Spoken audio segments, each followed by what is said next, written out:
Hello, everyone. It's October the 27th. Trigger warning.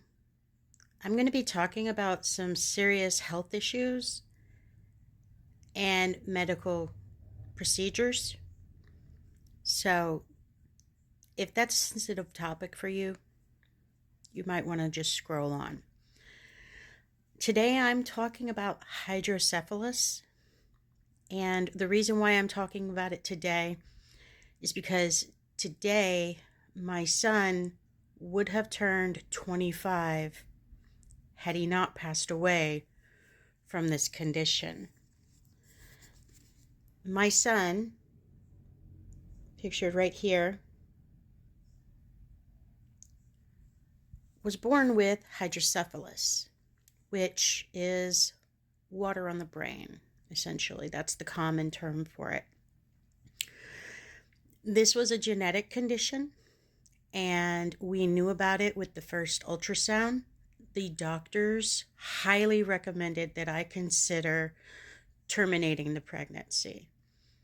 And I chose not to because I had very deep religious belief. I, at the time, was very much in my Christian, Southern Baptist, evangelical upbringing, and I believed that God was not going to give me anything I couldn't handle.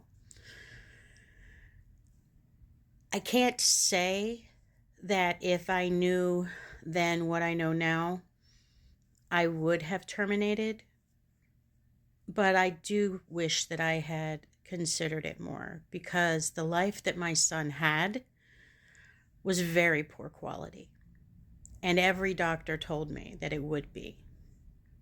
I held out for some sort of miracle that never came.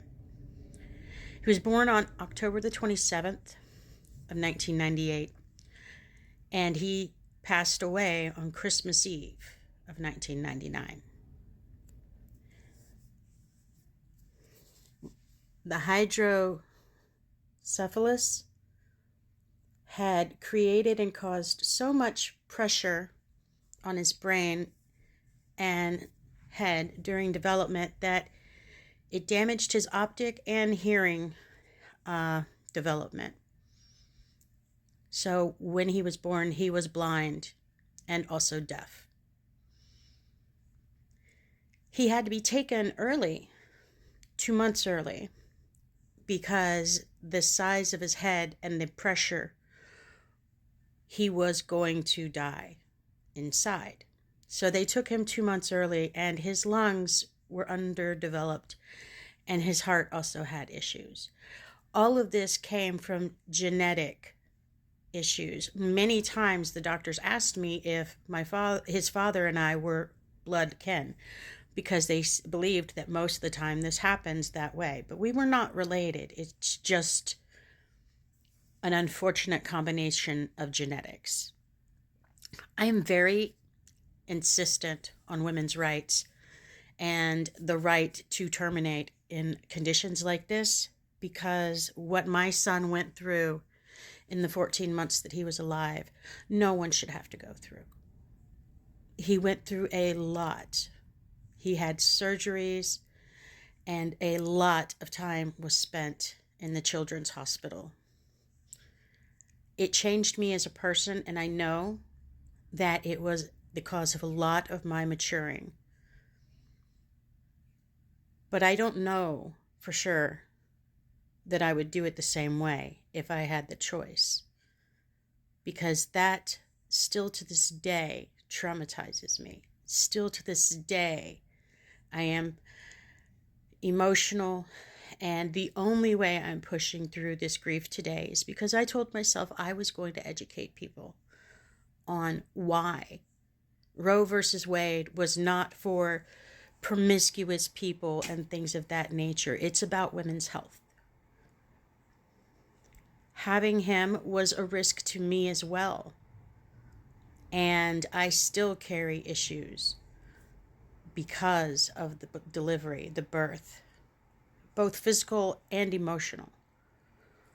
So before you talk about your God and what is or isn't right in his eyes, Do think that there are more important things than your beliefs. What my child went through, it was selfish of me. Selfish. And in the end, he didn't live long. The doctors told me he wouldn't live long. And what he went through was horrible and entirely preventable. So if you are pregnant, please get your health care visits taken care of.